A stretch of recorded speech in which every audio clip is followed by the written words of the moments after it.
There's a highly cliche phrase out there that I'm actually guilty of saying often and even using as the name of one of my services. And this cliche phrase is so cliche, I'm sure you've seen it all over the internet too. But it's still a good one, despite being highly overused. What is the phrase? The phrase is find your voice.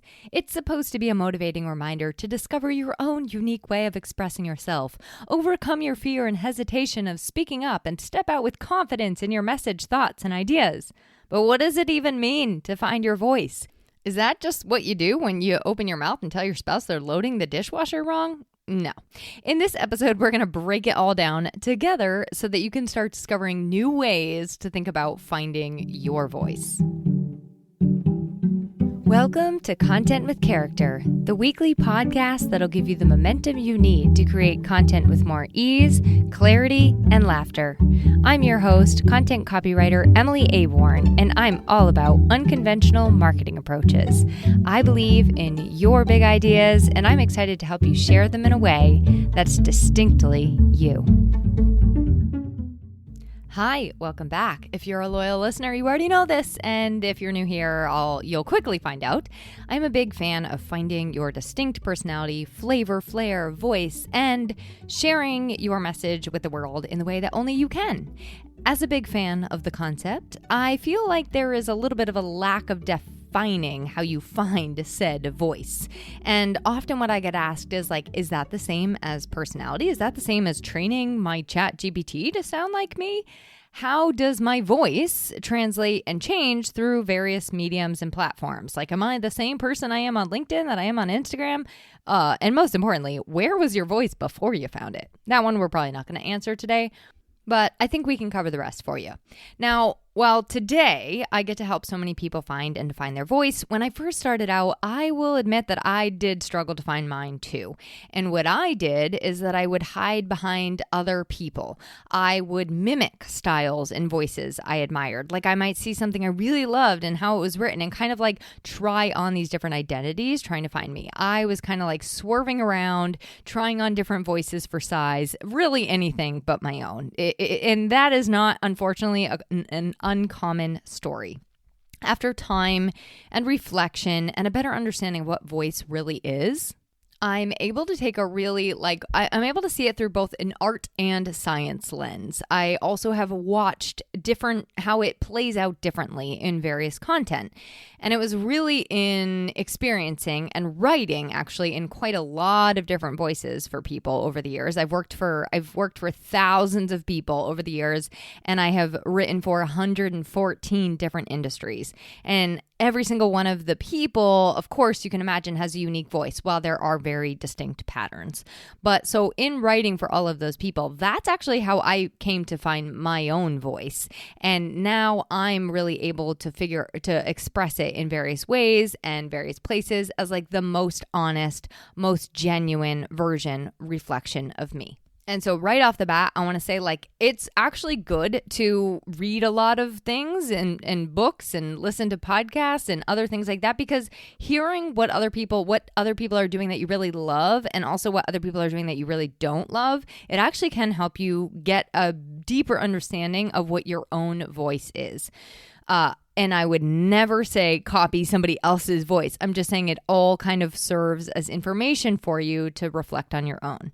So I've also come to learn that voice is going to inevitably be a little bit malleable. Flexible, for another word. It's going to be slightly different in various situations on different mediums and platforms, but it's still very much in every single place that you show up. If you are cohesive and consistent, it is still very much and very distinctly your voice and you, the expression of you.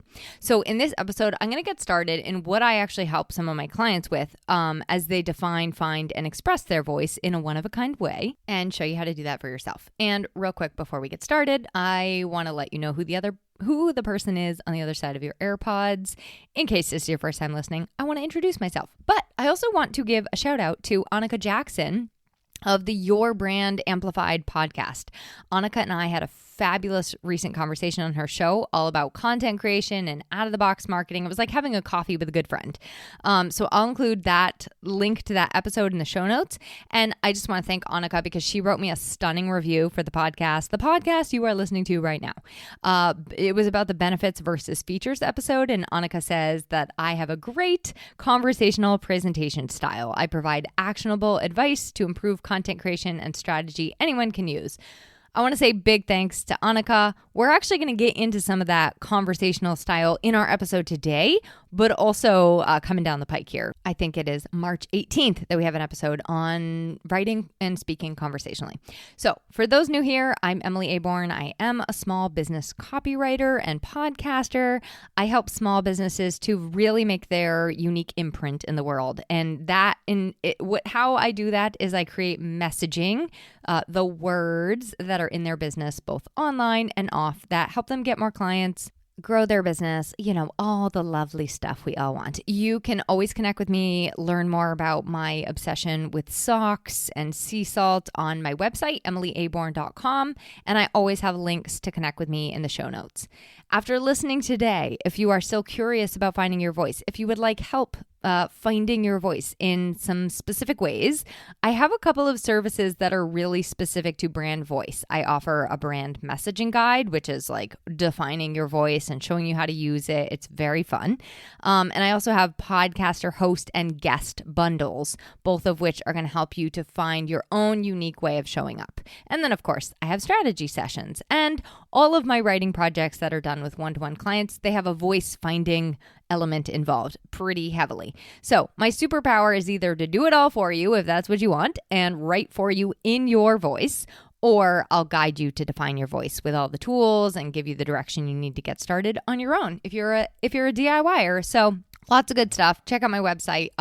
Let's get into now finding your voice. It should come as a no-brainer, right? Like, okay, just be yourself, but weirdly it doesn't. And what I see often is that when we show up online or in our businesses and we're like marketing ourselves, sometimes something happens and people start to lose their voice, or they sacrifice their real voice for what they think they should say or how they think they should sound or what they think they should do.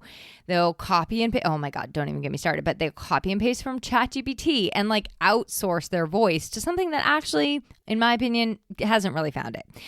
I don't want any of this for you. And there are definitely some reasons why it's hard to find your voice. Okay, there are some things happening outside of your control that really can make it hard to figure out what your voice is, what your identity is as a business owner. First off, the heavy reliance on AI tools right now, not exactly helpful. AI is a great assistant, but the content creation that it's doing, like, it's not doing us any favors. And I can't even tell you how many people I know who have told me that AI speaks exactly in their voice. And I'm like, I'm so sorry, but I'll say this. All the people who have ever told me that, who have started to use AI to write for them entirely instead of doing it themselves or fixing what AI started with, I can tell something is off. It does not sound like their voice, and it raises my mistrust red flags. And who knows, maybe it's just me. Maybe I'm like specifically attuned to this, but I would imagine that if I can tell, other people can tell too. Secondly, your voice isn't always abundantly obvious to you, the voicee. You don't always know how you come across. You don't always know how you communicate. You don't always know how you sound to other people. You don't always know what your unique je ne sais quoi or that effect is that you have on others. And then third, your voice is sometimes skewed by the past. So like what other people have told you you are, what other people have told you should be, you're supposed to be, you could be, or you need to be. There was a really great quote I saw recently as I was prepping for this episode on Instagram, and it's by the creator Alison Obriga, and it says, let this be a reminder to us all. It says, you don't need to find your voice. You have a voice. You just need to stop worrying about what other people think when you use it. And I just love that. I think it's such a good reminder. What other people told you you are supposed to be, should be, could be, or need to be is probably not 100% accurate. Number 4, the reason people struggle to find their voice is there's just this general existential crisis of being human and wondering who we are like 80% of the time. It doesn't matter how old you are. It sometimes is really confusing. Like, who am I? And it can be no easy feat to find your voice through that process if you're like self-reflective, but they all, of course, make it sound so easy. And finally, a lot of the reasons that people come to me is just that they've worked with somebody else that couldn't, quote unquote, find their voice. So what I've seen is that a lot of people have repeatedly outsourced their voice, but they've repeatedly also seen people missing the mark for them. And then they actually just end up really confused and like, I don't know what my voice is, and I don't actually know how to find it ever again, because now it's just too many cooks in the kitchen. And I've heard story after story from clients as they share that they've been burned by writers who failed to listen enough to find their voice, or the writer or person just writes in their own voice like they do for everybody else, and they call it a day, which is totally fine. Like if that is your style, that is actually okay. You just have to make sure that people know that, right? So that was actually one of my claims to fame when I first started as a copywriter. It was my ability to find the voice of a wide variety of people and be able to really sound like them. Now, it is extremely important to me personally, the way I run my business, to write in my clients' voices, not my own. I don't want everybody to sound like Emily. I want them to sound like them. I even had the opportunity to write a whole book for someone as a ghostwriter in practice, staying in her voice for an entire book. It was kind of awesome. It's like being an actress, but in Google Docs instead of on screen, which is probably better for everyone involved. So let's break down the elusive voice. You'll see why I'm always going on and on about it, why it's so important, and I'll really show you some of the different ways it can show up. And to start, I think we need to distinguish it from personality. So let's distinguish voice from personality because they are close, but they're not the same. Personality, let's start with brand voice. I define it as the consistent, which is like my favorite word, as you know, the consistent way that you and your business communicate. It's your style. So it's going to be, your voice is actually a blend of like pacing and rhythm and your flow and also the words you choose and your overall like tone or affect or mood that you create with what you're sharing. So you kind of weave all those things together. And that's when I say it's a blend of art and science. You weave all those things together and voila, you have a distinct voice. The way that you and only you sound in your copy, the way that people recognize you and like, oh, this podcast is definitely yours, your social media posts, emails, all of that stuff. So that's voice. To distinguish that again from personality, personality might share attributes of your voice, but personality is your actual human traits or your business's human traits that make you and your business relatable, recognizable, and it has a lot of depth and layers as well. But for example, my personality is friendly, loyal, supportive, hilariously funny, obviously, and ambitious. But you can see how personality, yes, it plays a role. It definitely makes its debut as I'm sharing my voice, but it's a little bit different. Personality is like the who in your communications, like who is the pilot steering the plane? Your voice is the how. What kind of plane am I taking to get there? How many stops are we taking? How much fuel do we need? How many people can we fit in here? It's all that kind of fun. And sometimes when the two don't match up, we have a little bit of a disconnect or a little bit of a feeling of offness. And I've seen that a lot of times as well, because people just don't always have a great grasp on who they are and how they're expressing themselves. And that's where I really see the advantage of bringing in another perspective. So some examples on how this plays out. I thought it could be fun to do like an actual example on how you can see the same personality, but play out with a different voice. Okay. So a yoga studio. It's a friendly place. They have a lot of Zen yoga teachers. So let's call their personality of their business friendly and Zen and upbeat. Okay. But let's take this one yoga studio, same personality, and I'm going to give you 3 examples on how actually it might sound totally different depending on the voice, depending on the how we fly the plane. So here's that yoga studio with a conversational voice, like your best friend. Hey there, busy lady. We get it. Your life is a circus. You just want an hour to breathe. The idea of self-care and taking time to yourself makes you want to hyperventilate. Am I right? We got you. You've got this. Come hang out at Easy Breezy Yoga Studio where we're going to stretch, laugh, and probably fall out of tree pose more than once. All right, let's take the same yoga studio, friendly, lovely, but we're going to give them a more flowy, poetic, and peaceful vibe. Okay? Let's pretend these are social media posts because I don't know what else you'd use them for. Come join us in gracefully honoring your body, mind, and commitment to yourself as you intentionally step onto your yoga mat and begin to silence your mind. Leave the worries at the door. Embrace the present moment. Here at Easy Breezy Yoga Studio, the world quiets and your breath becomes your guide. Together, we'll flow towards balance, peace, and self-discovery.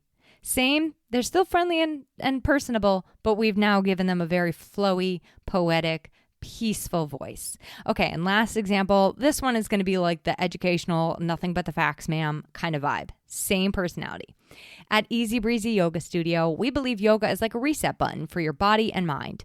By moving through poses and focusing on your breath, you give your nervous system permission to safely relax. Yoga is where the magic begins. Come join us at Easy Breezy Yoga Studio, where we're going to guide you every step of the way in regaining movement and balance. You see how they're all kind of saying similar things, but it actually is a different voice. So those are all examples of different voices I could actually use for the exact same brand, depending on what their voice was. And that's how I might convey the message a little bit differently. So I'm going to give more examples as we go through probably. And I'm actually going to break down like some of the most common voices, and you can see where your brand falls. Now, there's a lot more than this, and there's a lot of nuance.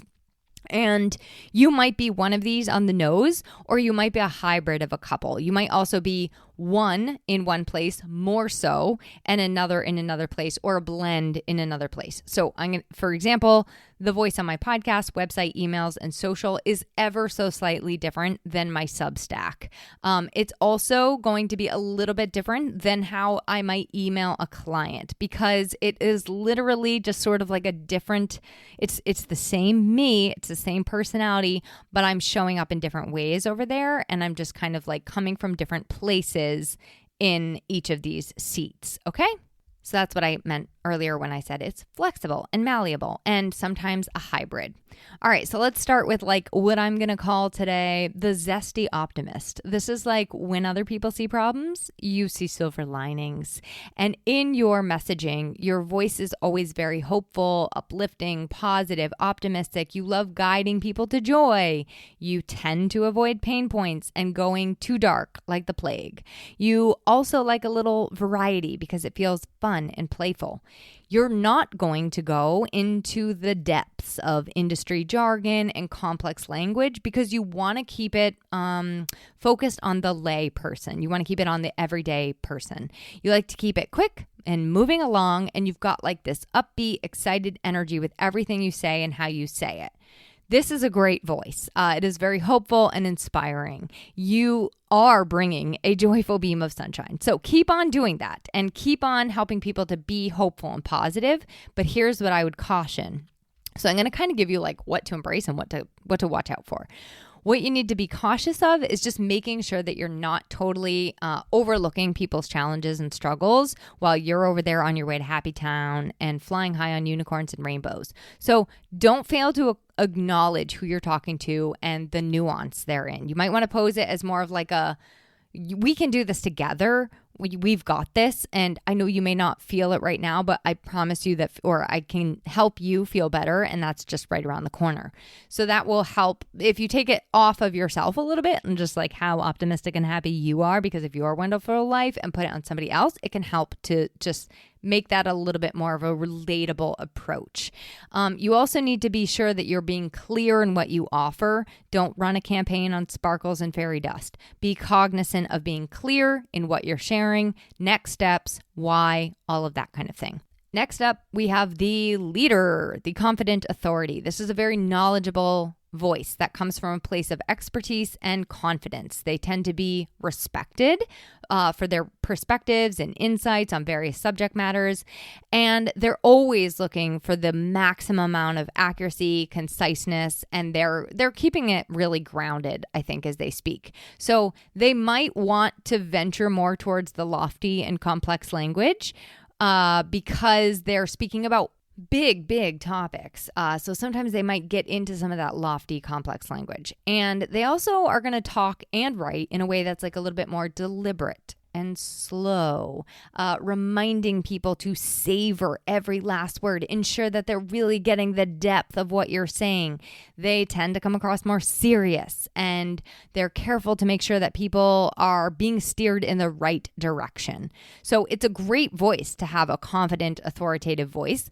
To embrace it, step up and own that expertise, own that knowledge. Like, yes, you are here to show people that you're a knowledgeable and trusted guide. You're here to show them a path that they can trust, the right path, the moral path, the just path. And you shed light on sometimes some really, really hard issues. You make sense of a lot of chaos and confusion. But as a caution, what I often see is with this voice is it does teeter on that line of talking down to people or being condescending or expressing things in like it's this way or the highway or obviously, right? Like kind of thing. So just remember, if that is you, it's a great way to be. And just remember that there are other nuances, other perspectives, other opinions, other walks of life, and bring those in too. Bring those perspectives and turn them over a little bit, because those are also the way that people could go.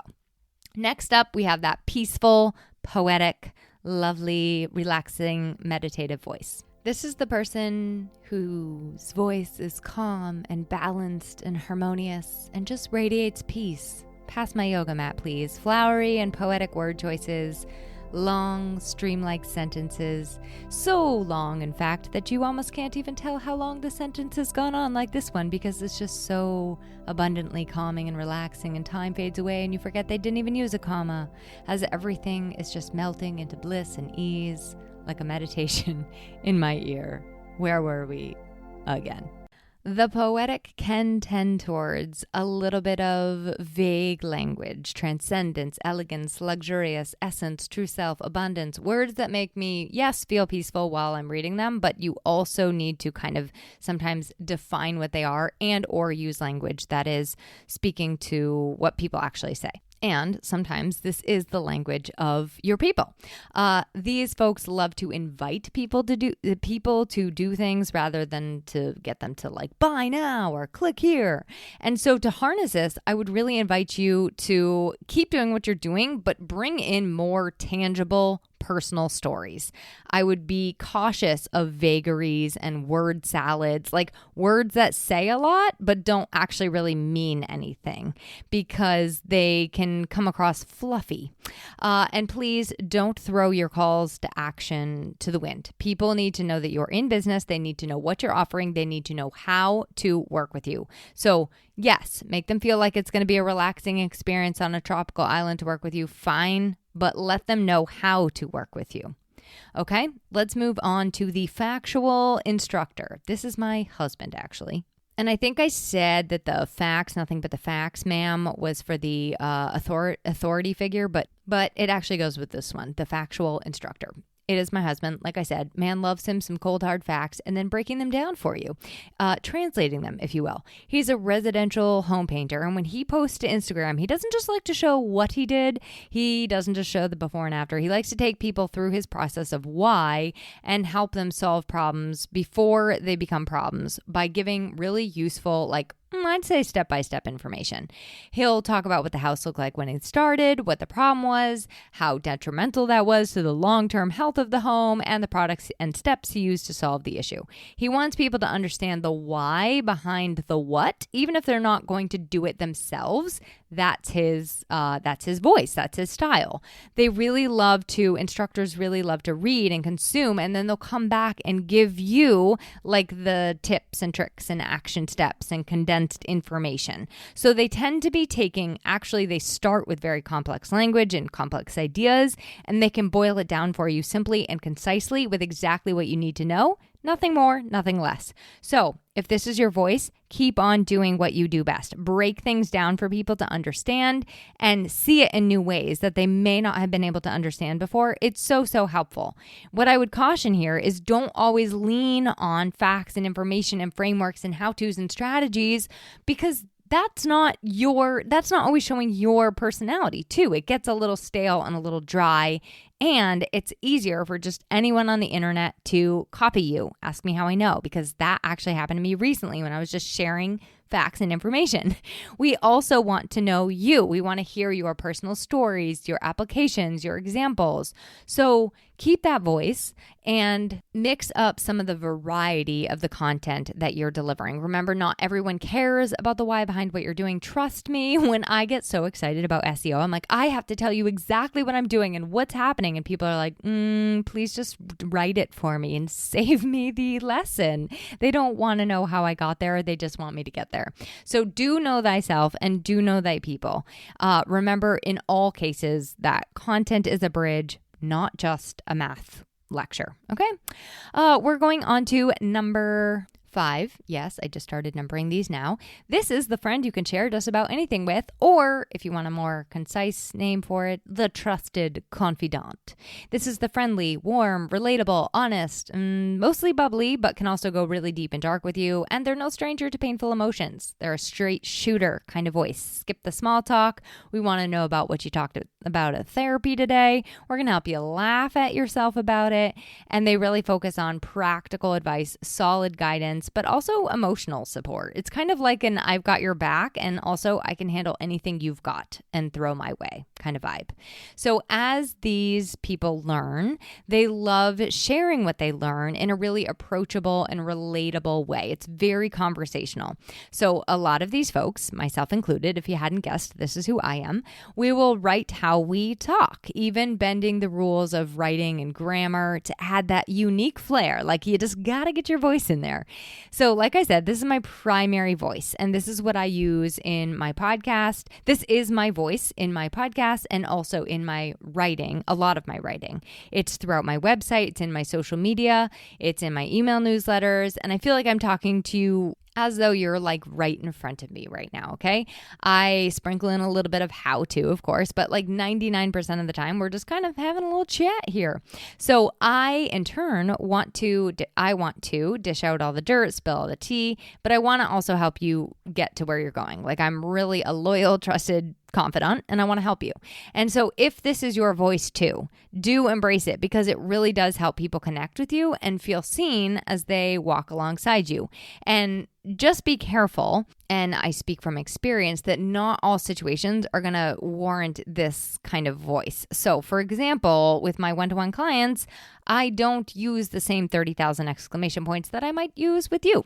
I don't spell words wrong. I don't use a bunch of sidebars and parentheses. So that's very unique to my voice. But I'm still in my emails with my clients, very conversational, but not quite so relaxed, let's say. And the other thing I would say to be cognizant of is because of where you're sharing, you may not be taken seriously. So you just kind of have to make sure that this is aligned with where your business is and where you're headed and who you're speaking to. So be cognizant of where you're sharing your message because it might just need to be buttoned up ever so slightly. It can still be you and still very conversational, just a tad more professional. We're going to get into that actually in an episode very, very soon. So embrace it. And keep in mind those things. Next, we have the helper problem preventer. They do not want to see you make mistakes. They want the very best for you, and they've probably been in your shoes. They're sort of like the motherly sort. They want to save you from making the same mistakes they did, just like your mom did growing up. They're sort of the worrywarts, I would say, when I do encounter the messaging and the copy. It's like, tisk, tisk, don't end up where I did. But they also have a very gentle approach about it. So it's not like ominous and foreboding and you're going to like lose your entire house and live in a van beside the river. It's more like, let me save you from yourself, please. I care so much. I don't want to see anybody else go through this. And it can all be so much easier for you. Here's how. They use really basic and simple language. They move you along at a pretty good speed, just kind of like your mother did when she was giving you an important life lesson. She wanted you to pay attention. So they're going to express things in exactly the pace that they need to make sure that you're getting the lesson. This isn't nagging, remember, so recognize that you're here to be a nurturer, support, and always lend a hand. And be cautious of not letting those tisk-tisks ooze your way into your copy and content, unless you're joking. What I mean by that is just don't reprimand people, guide people, offer them new possibilities, offer them new ways. Don't talk down to them, bring them up. Last but not least for today, we'll talk about the boundary pusher. I see a lot of these right now, also known as the contrarian, antagonizer, challenger. This is the person clearly over there pushing boundaries, thinking outside the box at all times, and challenging norms. They are on a fearless quest for justice in most cases. They question everything. But their real goal, their real motivation is to guide and protect other people and stand up for people. So they will, in their own sort of copy and content, they'll rewrite the rules a lot. They'll make sure you know that they're anything but cookie cutter. And beware, because they're coming for you if you are a crowd follower. Just kidding. They're not often ominous, but once in a while, it can actually come across as like a little pushy or snarky or annoying. And what I've noticed with these voices is that they use shorter sentences. So they'll use maybe I would say they use shorter sentences overall. They might have some longer ones sprinkled in there, but the short ones, the goal of it is to really get you to pay attention. So like, let's just say I'm going on and on and on about something in my book, explaining in depth all the ins and outs, why I disagree. And then I stop and I simply say, it's time. Buck the trend, be the difference, let that sit. So it's like you can hear how that comes across sometimes a little bit like, holy cow, that's a little intense over there. So it's a really fun voice to hear, and it's a really fun voice to read, especially when they're kind of like echoing frustrations and concerns that you have. You're like, oh my gosh, thank you. Finally, someone hears me. And I also think it's really nice as a way to give people permission to think in other ways, to think differently. Remember, sometimes it can come across as obnoxious or overbearing. Like if you're always tearing everyone and everything down, talking over people, or it's like overly negative with no glimmer of light at the end of the rant. Sometimes it just makes me want to roll my eyes at yet another unpopular opinion or somebody calling someone out. So just be mindful, if that is your voice, that you don't probably want to come across in that way. And you may also find in all of these, but especially this one, it translates better in some mediums and on some platforms versus others. So like that might not be the perfect fit for LinkedIn, but Threads might be exactly the spot for you to channel that voice and embrace that fully, right? Maybe your podcast is the place where you get to like, oh yeah, I'm going to stretch my legs, push some boundaries here. And maybe your emails are like a little bit more tame. As we wrap up, remember with all of these that we can sort of choose how we're expressing ourselves depending on the voice that we want to use. So you can actually change the way that you're communicating something to have a different tone, a different feel, a different sort of effect on people. We also evolve and shift and grow and change. So you're definitely never just stuck in being one way. If you don't like your writing or your podcasting voice or style, start making mini adjustments until you do. And if you've gotten feedback from people that you're not coming across the way you think you are, listen to yourself and read your own stuff and actually learn from some of that feedback. The best way, of course, I think to do that is to get very clear on who you're speaking to, very clear on what you're speaking about, who you are, and also how you want to come across, how you want to be remembered, how you want to communicate your message. We're going to get more into that next week. Your voice and delivery style should really align with your business goals and the mission and business and brand you're running and the people that you want to be working with. So I know this episode was a little bit long. Please send me messages, emails, smoke signals, whatever you want. All the links are in the show notes. And tell me which one you think you might be, and if that's where you want to stay, because I'm interested in that too. So, and if you want to take this a step further, any of the offers I mentioned at the top of the episode, I would love to help you with those. So please check the show notes for those. It's really easy and fun to work with me. And as you start to look at some of your own stuff, your own copy, your own podcast episodes, look at where your voice aligns with who you are and make sure it's where you want to be and where you want to be going. Are you attracting the right kind of clients? Do you need to lean into what you know more? Or do you need to adopt a totally new approach that is going to match your personality a little bit better? Avoid leaning into some of those negative aspects that I shared about and embrace the positive characteristics characteristics, the positive motivations, because they all have positive and negatives. And remember, while I do want you to be consistent everywhere you go, that is the hill I shall die on. Sometimes we do need to adapt just ever so slightly depending on the mode of delivery. But I do think at the end of the day, finding your voice will help you. Finding your true voice will help you connect more deeply with the audience or community or people that you really want to be working with. So on that note, I hope that this helped you a little bit to find yours. Thanks for listening to this week's episode of Content with Character. If you loved the episode, please make sure to subscribe to the podcast, rate, review, and share it with someone else you know it could help. For more content and visibility tips, visit my blog at emilyaborn.com and be sure to connect with me on Instagram at emilyaborn. I'd love to hear how this inspired you to take action.